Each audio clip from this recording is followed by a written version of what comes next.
Λοιπόν, Λούι, δεν ξέρω αν έπαιξε ρόλο σήμερα ότι ήσουν και λίγο αδιάθετος και γι' αυτό δεν έβρισκες το βηματισμό σου και δεν έκανες τόσο καλά άλμα τόσο μπορούσε. Σίγουρα ήταν μια δύσκολη μέρα σήμερα για μένα. Ένας μεγάλος αγώνας που πάνε πρωτάθλημα, αλλά βρέθηκα σε μια κατάσταση όχι τόσο καλή όσο θα ήθελα. Λίγο περαιτός με έριξε, δεν μπορούσα να αγωνιστώ όπως ήθελα, δεν υπήρχε δύναμη στο σώμα μου, οπότε ήταν λογικό να σταματήσω στις πρώτες προσπάθειες. Τώρα θα κάνεις κάποιον άλλο αγώνα πριν από την Πράγα? Σίγουρα θέλω να κάνω, αλλά θα δω τώρα πώς θα πάει και με αυτή τη μικρή ίωση που έχω και να δω τι γίνεται. Πάντως έχεις ξεσφίξει, αυτό το θέμα φαντάζομαι δεν υπάρχει, είναι απλώς με την ίωση. Όχι, μια χαρά είμαι και αγωνιστικά καλά είμαι, απλά σήμερα ήταν πολύ δύσκολη μέρα για μένα και πιστεύω να φύγει γρήγορα.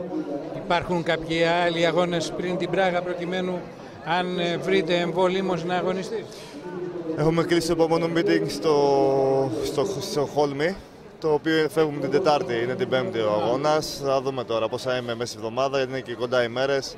Λίγο δυνατός να νιώσω, σίγουρα θα είμαι εκεί. Αλλά πάνω απ' όλα πρέπει να γίνω καλά στην πρώτη φάση, να κάνω προπόνηση και όλα θα γίνουν, πιστεύω.